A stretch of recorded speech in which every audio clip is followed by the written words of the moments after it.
Milestone tragedy 21 তারিখ হইলেও আমি এখন পর্যন্ত চুপচাপ বসেছিলাম। আজকে 25 তারিখ, ভিডিও বানানোর পূর্ব পর্যন্ত জাস্ট বুঝতে পারতেছিলাম না অ্যাকচুয়ালি হচ্ছেটা কি। একটা অ্যাক্সিডেন্ট হয়েছে, সেখানে অনেকগুলা বাচ্চা মারা গেছে।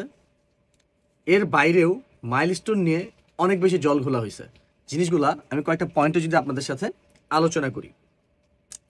ফার্স্ট অফ অল, এই ঘটনার পরে যে সমস্যাটা হয়েছিল, আপম জনগোষ্ঠী যা আছে সবাই বিশ্লেষক হয়ে ওঠা। এই সবাই বিশ্লেষক হওয়ার মধ্যে একটা রাজনৈতিক দল সুযোগ খোঁজার চেষ্টা করছে, তারা ঘোলা পানিতে মাছ শিকারের চেষ্টা করছে, সেটা হচ্ছে বাংলাদেশ আওয়ামী লীগ এবং তাদের অঙ্গ সংগঠনগুলা।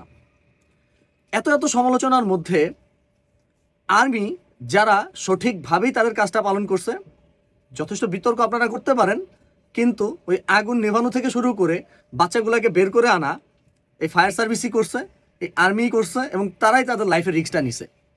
আলটিমেটলি আমরা অনেক ভিডিওসে দেখছি আর্মিরা তাদের জামা কাপড় খুলে পুরা যে মানুষগুলো তাদেরকে ঢেকে দিছে, নিজেরাও অসুস্থ হয়েছে। এরকম 7, 8, 9, 10 জন আর্মি অলরেডি লিস্টেড যারা এই উদ্ধার কাজ করতে যে অসুস্থ হয়ে পড়ছে। অ্যান্ড লাস্ট যে প্রবলেমটা হয়েছে সেটা হচ্ছে ছাত্রদের অদূরদর্শী চিন্তা এবং ছাত্রলীগ, যুবলীগ, আওয়ামী লীগের পরিকল্পিত প্ল্যানে পা দিয়ে রাস্তায় আন্দোলনে নেমে যাওয়া, যেটা হচ্ছে এই সিচুয়েশনটাকে সব থেকে বেশি উদ্বেগজনক করে তুলছিল এবং দেশের সাধারণ মানুষ অনেক বেশি টেন্সড হয়ে গেছিল।